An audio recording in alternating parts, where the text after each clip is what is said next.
Betty and Barney Hill were an American couple from Portsmouth, New Hampshire, who claimed to have been abducted by aliens in 1961, making their story one of the first widely publicized alien abduction cases. Betty was a social worker for the state of New Hampshire, while Barney had a career as a postal worker. Together, they also engaged in civil rights activism.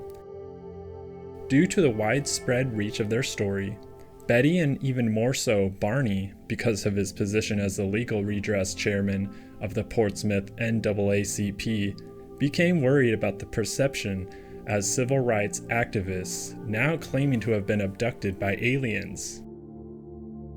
Most of their story was documented by author John Fuller, who believed that UFOs were genuinely extraterrestrial spacecraft. He's even claimed to have seen one himself. John Fuller was provided with recordings of the Hills' hypnosis sessions by their psychiatrist Dr. Benjamin Simon, from which their lost amnesic memory of the alien encounter was purported to be restored. This, combined with interviews by the Hills, allowed him to document their story into his book, The Interrupted Journey, 2 Hours Aboard a Flying Saucer. But enough of the backstory, let's get into their experience. On the night of September 19, 1961, Betty and Barney Hill were on a drive home from a vacation in Canada. This was an eerie day in mid-September, when the summer tourist season had just ended near White Mountain, and winter was starting. As they traveled down US Route 3 in their Chevrolet Bel Air, the couple notices an unusual light in the distant sky. At first, Barney dismisses it as a satellite or a commercial plane, but as they continue driving, the object behaves erratically, appearing to follow them, changing directions and growing larger and brighter. They decide to stop at a roadside pull-off near Cannon Mountain, where they observe the object through binoculars. Betty sees a structured craft with flashing colored lights. It moves unpredictably, seems to respond to their movements, and eventually starts hovering alarmingly close to their vehicle. Eventually they scurry back into their car and continue the long, tiresome journey home. Betty and Barney Hill will have to pull an all-nighter in order to make it home in one shot. But as they continue south, the craft follows them, growing nearer and nearer. Barney finally stops the car near Indian Head. He steps out and approaches before becoming mesmerized, to the point where he becomes induced into a trance-like state. Looking through the binoculars, he sees humanoid-like figures standing at a row of windows inside the craft. One of these figures, whom Barney perceives as a leader, locks eyes with him. The sight of these beings sends a wave of terror through him. As he becomes convinced he's about to be captured, he tears the binoculars from his face and runs back to the car in a panic, yelling to Betty they have to get out of there quickly. They quickly make it back to the car, with their loyal pup Delcy at their side before they speed away. Before you know it, the couple hears a strange beeping sound, seemingly coming from the trunk of the car. At this moment, they experience a sudden drowsiness, in a hazy, dreamlike state. In what seemed like a blink of an eye, they hear a second set of beeps. The problem now is, they find themselves 35 miles further down the road, with no memory of how they arrived there. They continue the drive home in that eerie silence, feeling a sense of dread. When they finally pull into Portsmouth at dawn, they feel strangely dirty and disoriented. Barney notices that the strap on his binoculars is broken, though he doesn't remember how it happened. Both Betty and Barney feel a lingering sense of an unseen, ghostly presence. They cannot recall the missing time between Indian Head and Ashland, and struggle to rationalize what had happened. Their encounter would later become one of the most famous cases of an alleged alien abduction.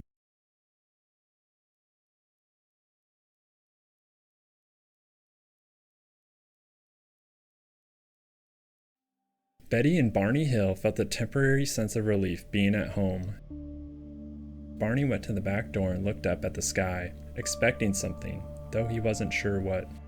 He tried to recall what had happened after looking through the binoculars, but his memory stopped there. Although they had initially resolved to keep the experience secret, Betty felt compelled to share it with her sister Janet Miller, who had previously reported seeing a UFO. Over the phone, Janet became alarmed and suggested that they might have been exposed to radiation. She consulted a physicist neighbor, who advised, according to her, using a compass to check for any magnetic disturbances on their car. Running the compass along the car, she saw no unusual reaction until she reached the trunk, where she noticed a series of perfect circular shiny spots about the size of silver dollars. When she placed the compass on these spots, the needle spun wildly.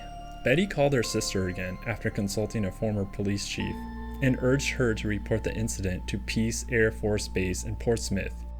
When she contacted the Air Force Base, she dealt with skepticism at first. The officer on the phone became more interested when she mentioned the wing-like structures with red lights. The following day, the Air Force called back for additional details. Major Paul W. Henderson of the 100th Bomb Wing at Pease reported this sighting to Project Blue Book, the Air Force's UFO investigation program. His official report confirmed that the Hills had observed an unidentified flying object for approximately 30 minutes, describing it as cigar-shaped with a continuous band of lights, later appearing to have wings with red lights. Soon after, Betty visited the library and checked out The Flying Saucer Conspiracy by Major Donald Kehoe. Kehoe's organization, NICAP, the National Investigations Committee on Aerial Phenomenon, supported the hypothesis that either most of these were widespread delusion or people were genuinely observing maneuvering controlled objects. Betty found this research validating and decided to write to Major Kehoe. About 10 days after the sighting, Betty began having a series of intensely vivid dreams. These dreams lasted for 5 consecutive nights and were so detailed that they consumed her waking thoughts. Betty refrained from discussing her nightmares with Barney as he was trying to forget the entire experience, but she did tell a social worker friend, who encouraged her to write them down. Following this advice, she typed out detailed accounts of her dreams. These dreams depicted a roadblock where strange men approached their car, rendering her unconscious. She then found herself and Barney aboard an unfamiliar craft, undergoing a thorough physical examination conducted by humanoid beings. Barney was taken down a separate corridor seemingly for the same purpose. Some weeks later, another strange incident occurred while they were driving near Portsmouth. As they approached a parked car, partially blocking the road with a group of people standing nearby, Betty was suddenly overcome with fear. She panicked, urging Barney to keep driving and not slow down.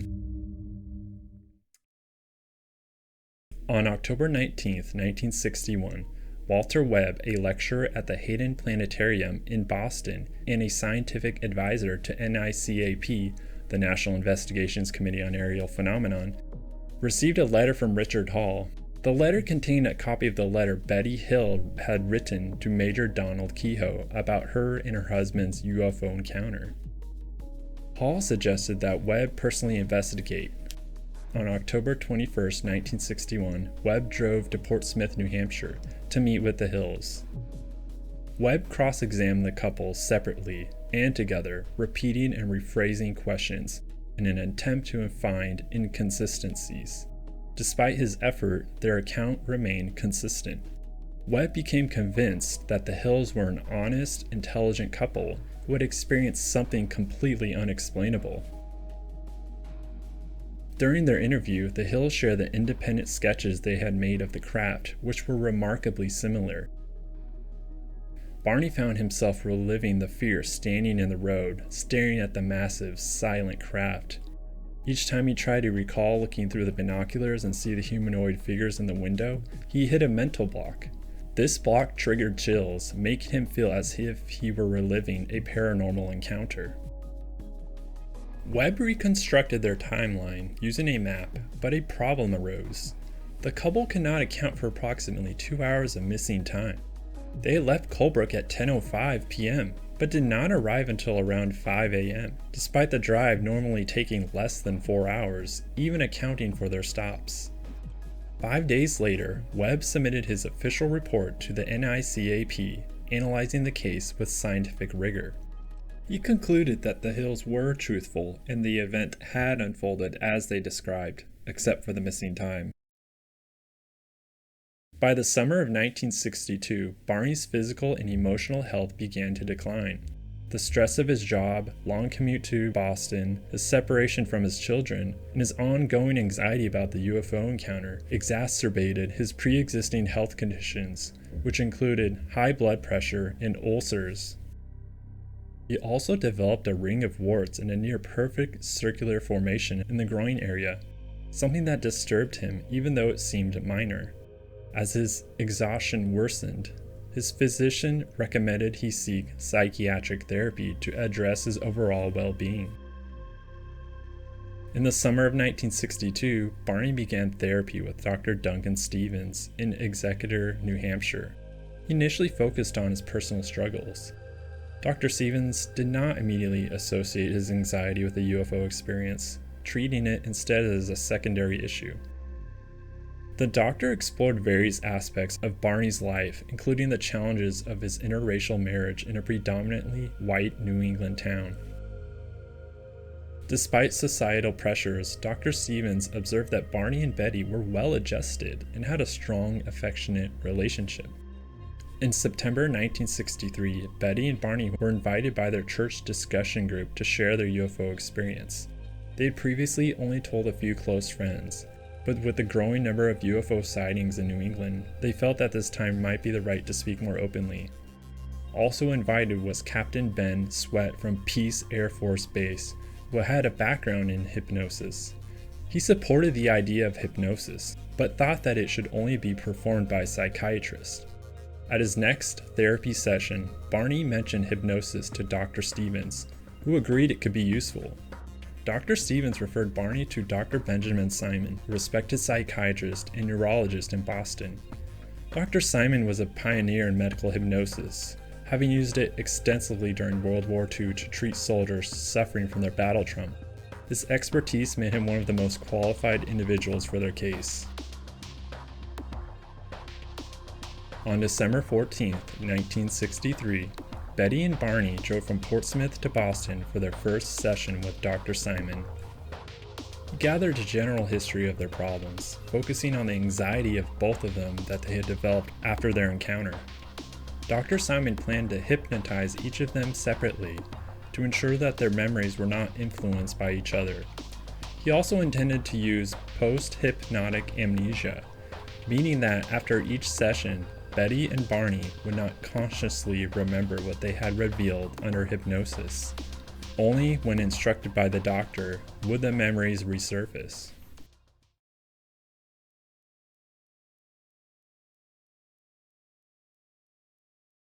On February 22, 1964, Barney underwent his first full regression, designed to reconstruct the events of September 19, 1961.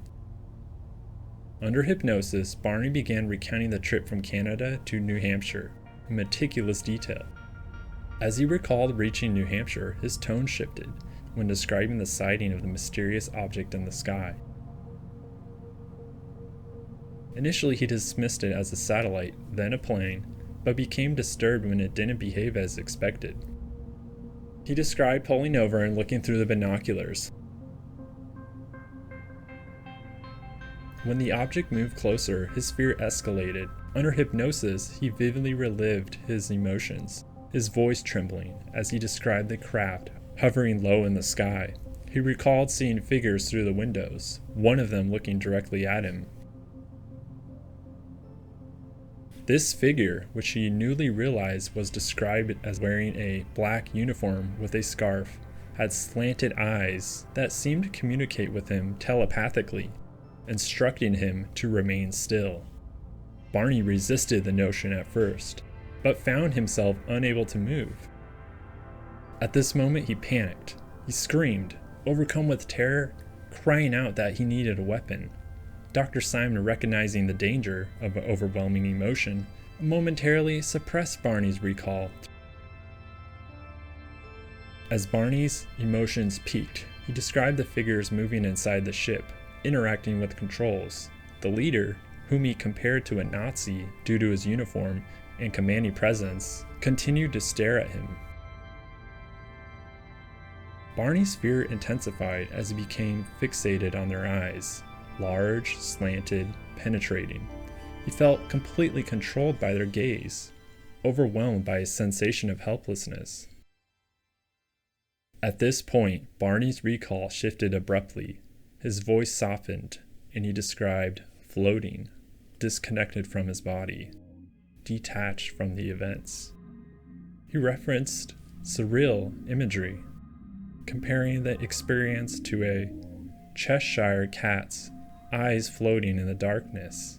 His statements became disjointed as he expressed a strange mixture of awe and resignation, even saying that such an experience might prove the existence of God.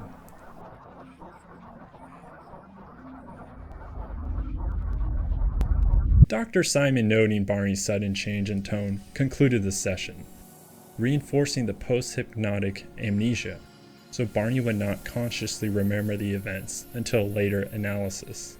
Of course, like before, when Barney emerged from hypnosis, he had no recollection of the session's contents. He was surprised to find that an hour and a half had passed, believing only minutes had gone by. After Barney Hill's first hypnosis session, Dr. Simon noted his extreme emotional reactions. Under hypnosis, he had drawn an initial sketch of the being's face, primarily focusing on the eyes, before adding other details such as a cap and a scarf. However, his recollection still remained fragmented, suggesting that he had not fully broken through his amnesia. Following the session, Barney experienced an unsettling week. He was haunted by vague memories of eyes that seemed to communicate with him. The night before the second session, Barney again felt nauseous and anxious, anticipating what was to come.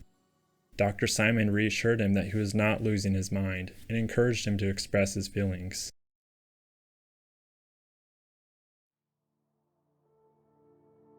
Once under hypnosis, Barney returned to his memory of the UFO sighting near Indian Head. He described stopping the car multiple times at Betty's insistence to observe the object. Initially, he dismissed it as a military craft because of its erratic flight patterns, which disturbed him. The object moved in sharp vertical and horizontal motions, tilting but not banking like a normal aircraft. It made him uneasy, but he resisted admitting it was anything unusual.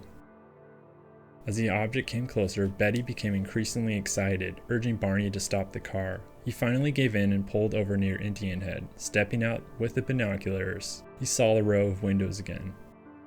He saw the leader, who wore a black shiny coat and a cap. And initially, thinking that the ship was a dirigible, Barney soon realized this was unlike any aircraft he had ever seen. The leader stared at him directly, and Barney felt an overwhelming sense that he was being observed. At this moment in the recollection, it became blurry. He remembered Betty shouting for him to return to the car, but did not hear her at the time. He ran back to the vehicle, but he was no longer on Route 3. Instead, he was on an unfamiliar road in a wooded area. This puzzled him, as Route 3 was a straight highway. Then, he saw a group of men standing in the road. As Barney recalled this moment under hypnosis, he seemed to break through a significant mental barrier. He described how the scene was strangely well lit, though it was still nighttime. The men approached his vehicle, and he felt too weak to resist. Though he initially reached for the tire wrench, he suddenly believed that any thought of using it would result in harm. Instead of resisting, he allowed the figures to assist him out of the car.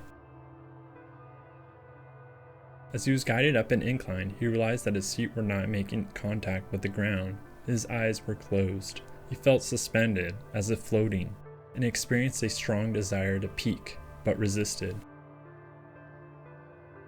When he finally opened his eyes, he saw what he described as an operating room. The walls were a pale sky blue color and everything appeared sterile and clean. He was lying on a table and he felt no pain. Then he remembered a cold sensation in his groin. After the procedure, he felt immense relief and was guided back to his car. When he saw Betty approaching from down the road, they both grinned at each other. He looked at the sky and saw a large orange glowing ball moving away. Betty teasingly asked if he now believed in flying saucers, but Barney immediately dismissed the idea. As they continued driving, they heard a beeping noise. Barney noted that the sound was rhythmic, like it caused vibrations in the car.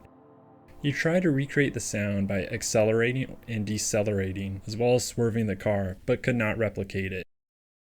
Upon waking from the session, Barney once again had no memory of what had occurred during hypnosis.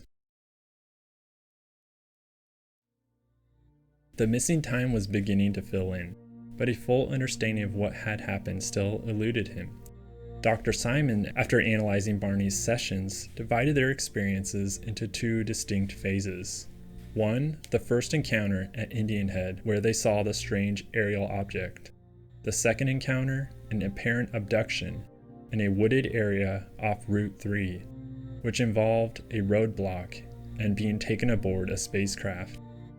Before further investigating Barney's memories, he decided to hypnotize Betty and assess her recollections. Unlike Barney, Betty was eager for hypnosis, feeling ready to recall the events. During the session, Dr. Simon quickly induced hypnosis. Betty described the sensation as drifting, like falling asleep. Under trance, she was asked to recall her September 1961 trip, starting from their journey from Niagara Falls to Montreal and onward. Betty recalled minor details of their travels, seeing a mink coat in a shop window, eating potato chips at a roadside stand, and worrying about whether motels would allow their dog, Delcy. As she recounted the night of the sighting, she noted that the bright moon and a star-like object beneath it, which soon appeared to move. Just like Barney's sessions, she observed the object growing larger and brighter. At first, Barney dismissed her excitement, but as the object changed direction and seemed to approach them, he became uneasy. He took the binoculars after watching a moment and declared, "They've seen us, and they're coming this way." Betty laughed, thinking Barney was being dramatic, and joked about the Twilight Zone. As they continued driving, the craft followed them, maneuvering in ways that no conventional aircraft should. It rotated, tipped upright, then returned to a horizontal position, appearing to bounce along the mountaintops. Betty described watching it with a fascination rather than fear, feeling that whoever was inside was observing them as much as she was observing it. She wondered if she should tell Barney to stop at a motel for safety, but decided not to, instead wanting to see how the encounter would unfold. Eventually the object moved ahead of them and cut them off. Betty urged Barney to stop and look, insisting it was amazing. Reluctantly, Barney took the binoculars again. As Betty sat in the car watching, Barney walked further away. Then, unexpectedly, he sprinted back, threw the binoculars onto the seat beside her, and yelled in terror, "They're going to capture us!" He jumped into the car and started the engine and sped away. As they drove at high speed, Barney frantically told Betty to look. He insisted that the craft was directly overhead. Betty, still more curious than scared, rolled down the windows to look. However, she saw nothing but darkness, no sky, no stars, nothing. Then a strange beeping sound filled the car. The beeping continued, and then suddenly her mind went blank. At this point, Betty, like Barney, lost her ability to recall what had happened. Her thoughts became vague as she was searching through a fog. Dr. Simon pushed her to remember. Then, unexpectedly, she broke down in tears. We were driving along, and suddenly, I don't know where we are. I don't know how we got here. Through her tears, she revealed a terrifying memory. As they drove down a narrow road, Barney suddenly slammed on the brakes. The car stalled. Ahead of them, standing in the road, were figures. Realizing that they were trapped, Betty instinctively reached for the door handle, planning to flee into the woods. Before she could move, the men reached the car and opened the door for her. She sobbed uncontrollably, unable to continue for a moment. Dr. Simon calmed her and encouraged her to keep going. She continued. She and Barney were taken from the car. 2 figures walked beside her. 2 others flanked Barney, and more were behind them. Barney was asleep, walking but completely unaware of his surroundings. Betty, however, remained awake and aware. She repeatedly tried to wake Barney, calling his name, but he remained unresponsive. One of the figures, whom she later referred to as the leader, reassured her, speaking in broken English. "Don't be afraid. We're not going to harm you. We just want to do some tests." As they reached a clearing, Betty saw a spacecraft resting on the ground. 2 of the figures took her by the arms and led her up the ramp into the ship.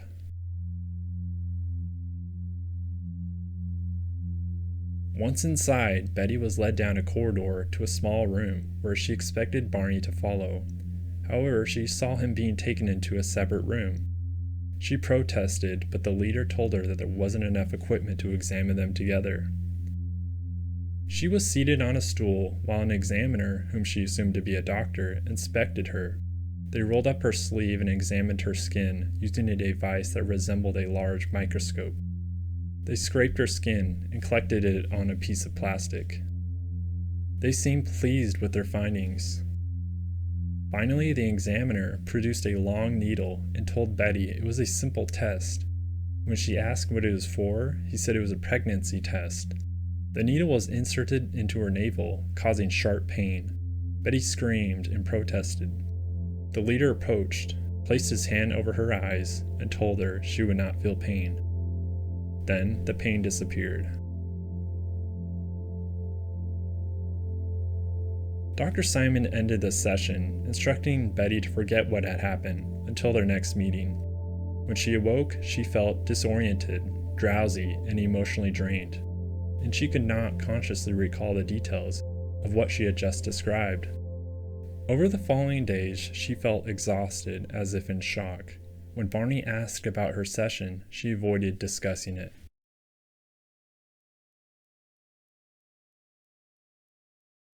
On March 14, 1964, Dr. Benjamin Simon performed additional hypnosis sessions on Betty and Barney Hill.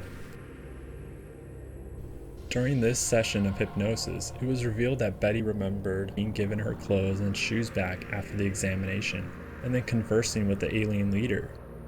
She asked for proof of the encounter, and was allowed to take a book filled with strange, unreadable symbols, which according to Betty looked similar to Japanese. She was also shown a star map, which included trade routes and exploration lines. Before leaving the craft, she witnessed aliens examining Barney's removable dentures, appearing confused as to why his teeth came out while hers did not. The leader eventually took the book back, telling her that the others objected to her keeping it and they wanted her to forget everything. Betty insisted that she would never forget the experience, even as the leader suggested that Barney would remember things differently. She recalled watching the UFO depart, appearing as a glowing orange ball that disappeared into the distance. When it was Barney's turn, he also showed significant emotional distress when recounting his experience. He felt himself being led from his car, supported on both sides while feeling terrified. He described being taken aboard a craft with an unusual doorway and a ramp leading inside. Like Betty, he recounted being examined on a table, having his spine touched, his mouth opened, and feeling a scratching sensation on his left arm. He was told telepathically by the leader that he would not be harmed, and that he would forget everything after the event. After the sessions, initially, Dr. Simon believed Barney's account, that it was influenced by Betty's dreams, but later he questioned whether the reverse could be true, Betty absorbing Barney's subconscious fears and experiences. While talking to Barney about this, in an awake state, He denied hearing Betty talk about her dreams in detail, though he admitted hearing parts where she shared them with others. Dr. Simon remained puzzled by the uncanny similarity between the accounts, despite them being unaware of each other's testimonies under hypnosis. After their sessions, the Hills gradually started remembering parts of their experiences in their conscious state. Despite all this, Dr. Simon remained uncertain about the reality of this abduction, concluding that the case was complex and still unresolved. The hypnosis sessions reinforced the Hills' belief in their abduction, yet Dr. Simon remained skeptical, trying to determine whether their memories were genuine experiences, subconscious fears manifesting as hallucinations or dreams, or developing into firm convictions.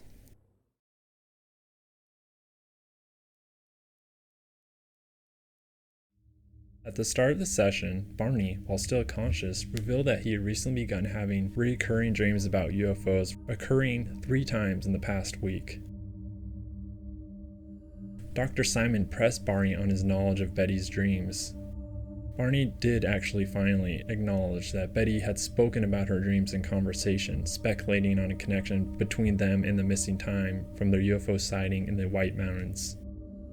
However, Barney stated that he had never directly witnessed Betty's nightmares, and that she did not talk in her sleep. The hypnosis then proceeded. Barney entered a trance. Dr. Simon tested whether Betty's accounts had influenced Barney's recollections. He insisted that some of his memories, such as being examined aboard the UFO, were not things Betty had told him. He affirmed that his recall had come from his own experiences under hypnosis rather than Betty's stories. As Barney recounted events under hypnosis, he became increasingly emotional, describing how he had seen the UFO, approached it unwillingly, and was compelled to go closer. He described being stopped by men in dark clothing and being taken aboard a craft. Barney described the figures communicating with him through thoughts rather than spoken words. The leader reassured him that he would not be harmed and that he would forget everything. Finally, the session concluded. Dr. Simon allowed Barney to consciously recall parts of his hypnotic experience for the first time. With Barney's part of the session concluded, Betty was next to undergo hypnosis.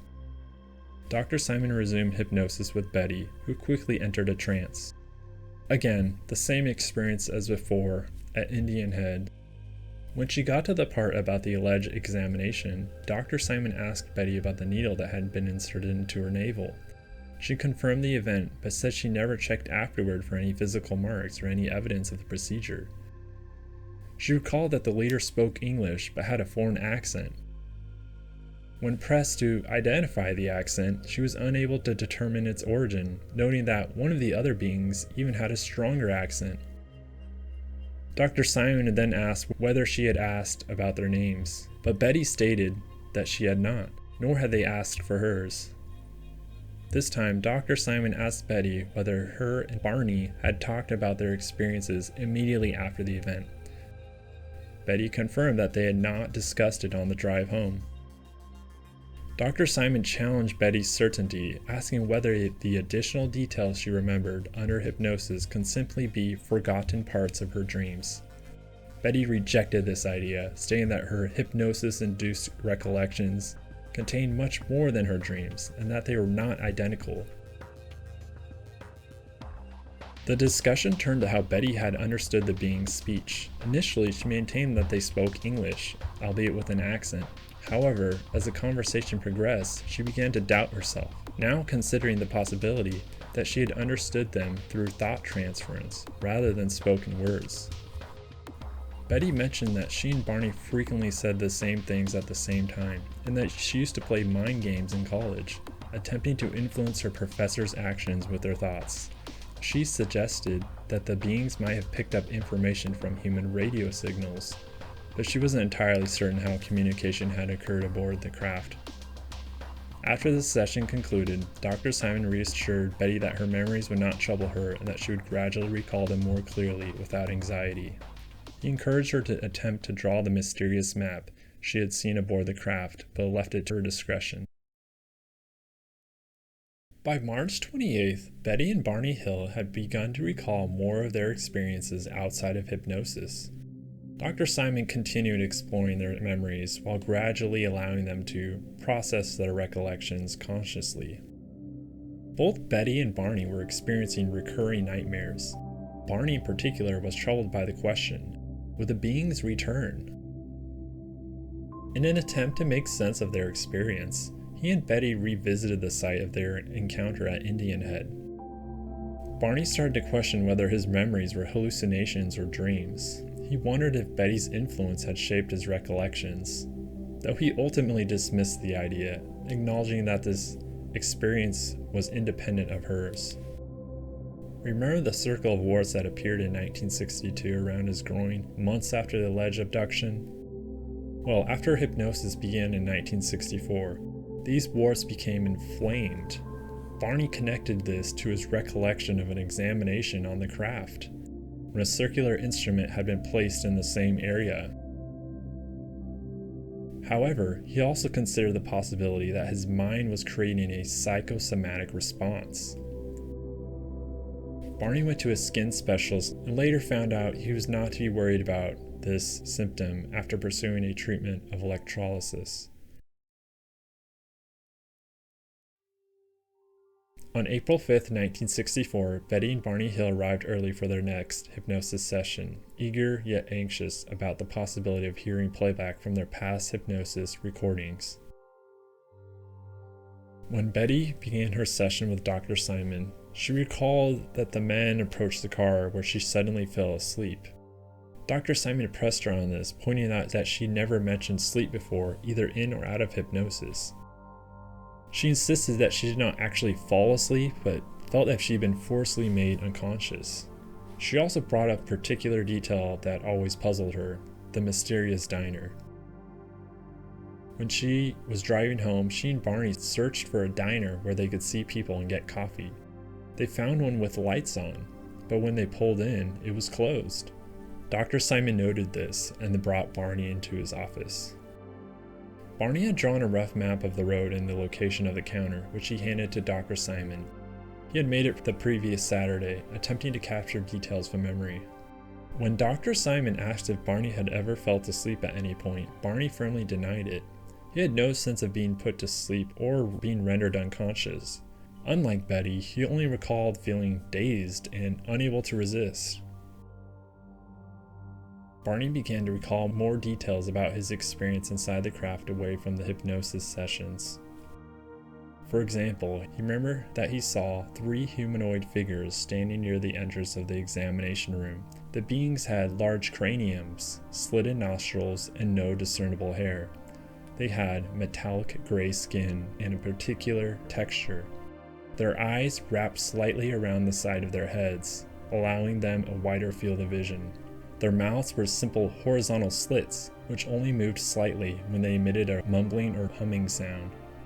Barney later compared the appearance of the beings to a group of high-altitude indigenous people in the Magellan Straits that he and Betty had learned about in an anthropology lecture.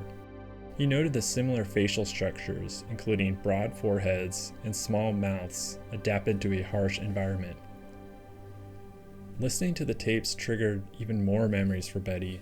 She described the beings as having Mongol features with broad foreheads, slitted pupils, and grayish skin. By June 27, 1964, therapy sessions ended. Both Betty and Barney felt relieved, even though the mystery still seemed unsolved. The anxieties have faded, and Barney's ulcers and blood pressure had miraculously improved. Barney struggled to accept his own memories.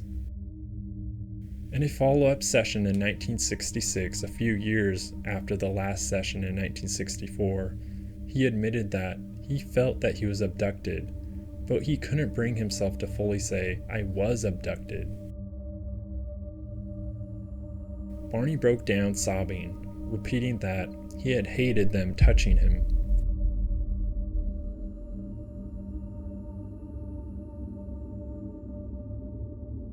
Ultimately, Dr. Simon left the case open-ended, stating that the whole thing could not be settled in an absolute sense. The best explanation is that Betty's dreams took on a fantasized reality, but I'm not completely convinced.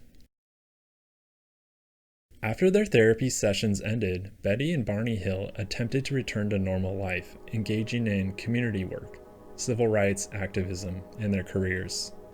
Although the incident and their therapy remained in the background, they still discussed it privately with close friends and continued to follow UFO-related research in their hopes of finding further validation for their experiences. Despite all their efforts, a series of articles published in a Boston newspaper in 1965 exposed their experience without their consent, in an attempt to make them look ridiculous. Barney even admitted that if he had read the article about someone else, he wouldn't even believed it himself. The Hills, while no longer seeking answers, accepted that their experience might never be fully understood. They chose to let their story stand on its own, allowing others to interpret it for themselves.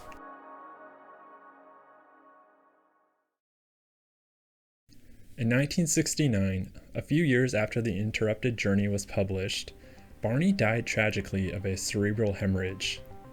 Betty, however, lived for many decades after her husband's passing, frequently reporting UFO sightings and often going to UFO vigils several times a week. A UFO vigil meaning she would actively go look for alien spaceships. She repeated this routine up until around 1977.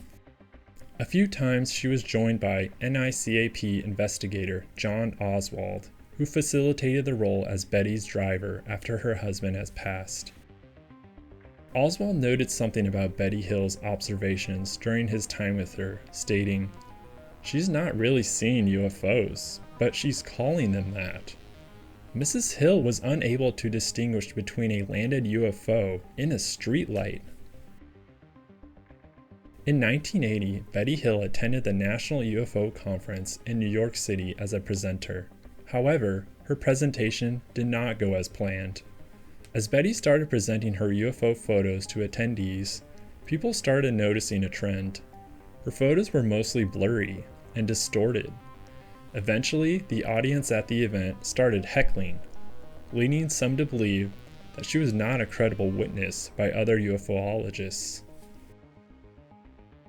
In 1996, Betty self-published a book on alien abductions titled A Common Sense Approach to UFOs. This book explores ideas like being skeptical of all evidence of UFOs and showing a grounded method for understanding UFO encounters.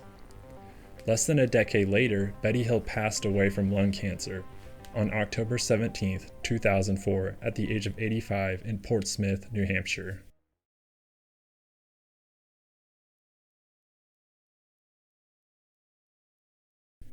So now, let's look at some of the problems and inconsistencies with the abduction of Betty and Barney Hill. First of all, why did Betty's dreams later line up with what happened in real life immediately after the incident, which were then incorporated to her hypnosis? Remember when Betty and Barney came across the group of men with their car blocking the road a few weeks after the incident? Were the aliens once again trying to abduct them? I doubt it. What about the compass used to detect radiation from circle streaks on top of their Chevrolet Bel Air? Remember, this was suggested by Betty's sister after she supposedly had also been seeing UFOs. Like, that is one suspicious connection, that Betty's sister also had UFO experiences before they had been abducted by aliens.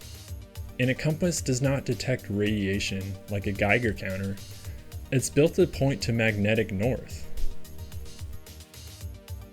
After doing some additional digging, it looks like many things can affect old school compasses, including turning on the car. But this is not a scientific way of detecting radiation because there's so many variables that would prevent a clean experiment. They also failed to photograph the circles, so it's difficult to even know what they could have possibly been. And there is a theory as to what Betty and Barney Hill possibly saw before their alleged UFO abduction. The light they saw shining in the distance before the UFO approached them could have possibly been an aircraft warning light. James McDonald, a resident of the area who meticulously traced their road trip journey home, writes, "The light on Cannon Mountain at that range on a clear night is as bright or brighter than Jupiter. On a clear night, stars appear below the peak of Cannon Mountain to the right and the left. Immediately after cresting the shoulder of the mountain, Route 3 plunges down a 9% grade for the next half mile. The road is pointed directly at Cannon Mountain at this time. Subjectively at night, I can report of my own direct observation. The light appears to head rapidly straight up." McDonald also relates the idea that the Hills were most likely sleep deprived if they were driving that long route home. McDonald explains, "The real reason why they were making a forced march is revealed. They didn't have enough money for a motel, so they decided to pull an all-nighter." As Robert Schieffer, a UFO skeptic, writes in a blog post about the Hills abduction, "The Hills could be the poster children for this traffic safety crusade. The AAA's Foundation for Traffic Safety lists the top warning sign of the driver who's too drowsy to drive safely as the inability to recall the last few miles traveled." This seems to be a solid theory so far. The Hills weren't actually abducted. They most likely were sleep deprived and most likely really couldn't remember what happened for a few hours. But this is still kind of a stretch, and it doesn't explain everything. I would also like to bring up the inconsistency in Betty Hill's retelling of the lights on the UFO aircraft. You see, when Betty and Barney Hill reported the abduction experience to Major Paul Henderson of the 100th Bomb Wing at Pease, who then documented it for Project Blue Book, they initially described the craft as having red lights, but later under hypnosis, it turned into multicolored lights. Also, Betty changed how the beings spoke multiple times. First it was broken English, and then telepathically, but then the book she was handed, which the aliens gave her, was in a language that looked like Japanese. However, Barney mainly insisted on the beings talking to him telepathically. What's also interesting is use of the word dirigible used by Barney and also cigar-shaped when referred to it in Project Blue Book to first describe the alien flying ship. Now, I'm not an expert in the history of language and how common that word was in the 60s, but I have seen this word used before in the context of aliens, and that was from the mysterious airship wave of 1896 to 1897. Spoiler alert, but that's partially what my first video subject was on. Because just like the hysteria of the Roswell flying disc craze in 1947, how people said they just saw flying saucers everywhere, what happened in the late 1800s is people were seeing airships and or dirigibles all over the United States in late 1896 and 1897. Most likely, most of it was hysteria. Now, in the Betty and Barney context, it is weird that they used dirigible because, again, I don't know if this was a very common word used to describe something in the air in the 60s, but it is weird that there is this connection because the mysterious airship wave also allegedly had stories about aliens invading and even attempting to abduct people all the way back in the 1800s. But they didn't have flying saucers. The aliens had dirigible-looking spaceships. And that was even reflected in science fiction adventure pulp magazines in the late 1800s. That's because airships were being developed at the time to be used for flight. Later, science fiction became infused with ships that looked like discs and or flying saucers, which is why so-called encounters with these alien ships turned from dirigibles into flying saucers. War of the Worlds seems to be the first example of a saucer-like craft that showed up in science fiction. It doesn't fly in its tentacle-like, but you see the origins here. So I'm ranting a little bit, but I think people underestimate how influential the media is when it comes to our knowledge or experiences about aliens or even anything at all, really. Media, for the most part, dictates our reality, and I'm not just talking about like videos and like TV shows and movies. Obviously books too, fiction books, etc. It all dictates our reality. Flying saucers really are a science fiction invention. In fact, there are connections between the UFO incident and immediate science fiction during the years that Betty and Barney Hill were telling their story. Martin Kottmeyer, in his 1990 article Entirely Unpredisposed, believes that Barney's memories under hypnosis might have partially been influenced by the Bolero Shield episode of the science fiction series The Outer Limits, which was broadcasted on February 10, 1964, about 2 weeks before Barney's first hypnotic session. The Outer Limits is a show that is similar in format to The Twilight Zone, but mostly features heavy science fiction-oriented episodes over The Twilight Zone, which also seems to dwell with horror as well as science fiction and fantasy. In that episode, Wraparound Eye aliens seem to resemble the aliens that Barney draws under hypnosis. Additionally, Kottmeyer believes that the themes the Hills deal with during the abduction are similar to the science fiction movie Invaders from Mars. In Invaders from Mars, a woman is abducted and a needle is inserted into her neck. Furthermore, Kottmeyer also talks about how Betty read Donald Kehoe's book The Flying Saucer Conspiracy right before she started having nightmares about the abduction. In it, Kehoe talks about a series of UFO encounters from Venezuela that involve hairy, dwarf-like beings. One of these incidents closely parallels the starting point of Betty Hill's nightmares. In this case, two peasants first notice a bright light resembling the headlights of a car on a nearby road. However, they soon realize it is actually a round, glowing craft hovering a few feet just above the ground. 4 small humanoid figures emerge in an attempt to drag Jesus Gomez towards the object. Following this, he cites Jose Parra's account of 6 small hairy entities seen near a saucer-shaped craft. According to Parra, these beings immobilized him with a bright light. Another investigator, Jason Colavito, writes about the science fiction connection on his blog Alien Abduction at the Outer Limits. On his blog, he partially disagrees with Martin Kottmeyer on the Bolero Shield being the most important episode of The Outer Limits that aired the weeks before the Hills went under hypnosis. The Outer Limits episode, The Invisibles, the probing done by the aliens are similar to the probing done to Barney. In this episode, there's a scraping of the skin and a manipulation of his spine. However, the most important episode, according to Jason, is the Children of Spider County. In it, the aliens resemble the wraparound eyes that Barney had drawn during his hypnosis. Furthermore, at the end of the episode, the alien leader takes his son to a woodland path with several suited extraterrestrials are already gathered. It closely mirrors Barney's account of encountering multiple black-clad beings standing in the middle of the wooded road. Vito thinks the leader of the aliens in that episode in his human form resembled the German Nazi of Hill's description, mainly due to the way he demands authority rather than the attire he presents himself in. The German Nazi in the Hills description wore a black jacket and a scarf, while the aliens in the Outer Limits wore black suits. Now, what about the star map that Betty was shown by the aliens inside the spaceship? Betty actually drew the star map from memory and was printed inside the Interrupted Journey book from which their story is documented. And in 1968, Marjorie Fish, an amateur astronomer and school teacher, deciphered the map and concluded that it mostly resembled the constellation Reticulum. Carl Sagan, in a 1980 episode of Cosmos, said that the pattern from the dots on the map were basically just kind of random, product of chance. And there's a map from astronomy.com that shows the differences between Fish's interpretation of Betty Hill's map and Betty Hill's map. And they don't really look similar to me at all, but I'm not an expert by any means. On the subject of hypnosis, I would like to make the claim that it seems kind of abusive, and it does seem like when reading through the hypnosis interviews with Dr. Simon, they sometimes try to pull information instead of letting the conversation occur naturally.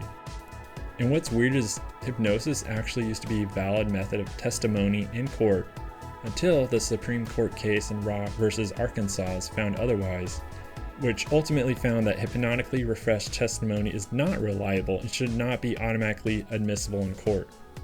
Scientifically, there is studies to suggest that hypnosis increases suggestibility.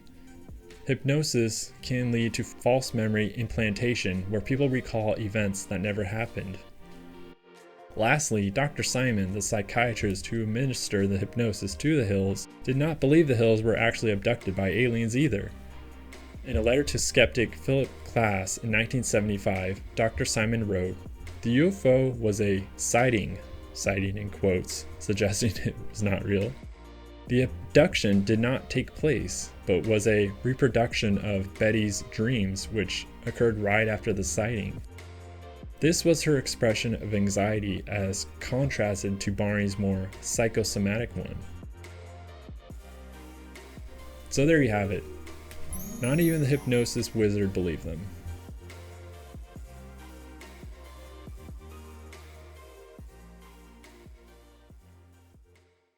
To conclude, the story of Betty and Barney Hill was one of the first UFO abduction cases in history documented, and no doubt undeniably played a crucial role shaping the mythology of alien abductions that persists to this day. Through regular casual skepticism, it's clear that they may have been influenced by sleep deprivation and science fiction media, rather than actually being abducted. Even Dr. Simon, the psychiatrist who hypnotized the Hills, concluded that their experience was basically a manifestation of her dreams, rather than an actual abduction. Thank you for watching. If you liked the video, hit the like button, and if you want to see more like this, subscribe to the channel. Thanks.